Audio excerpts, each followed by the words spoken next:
How to design pins on Canva for Pinterest. Firstly, on your web browser, go to the Canva website. If you haven't already, then log in or sign up to your account. Now on the home page, you can search for templates. Go to the search bar on the top and search for Pinterest pins.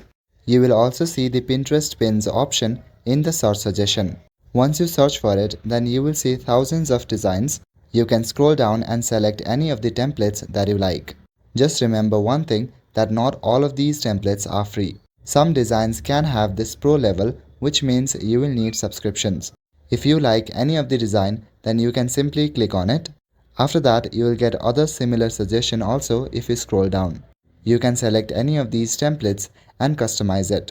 To customize a template, you simply need to click on this button called Customize this template. When you do that, then a new page will be open for design.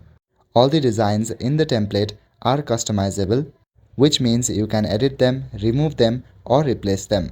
You can also add any other elements of your choice. To do that, on the left panel, click on Elements. Now just to show you guys, I'm gonna click on a random element. Now you can change the size of this element and drag it around your screen. By doing all these changes, you'll be able to design much more quickly. That's all for today. Thank you.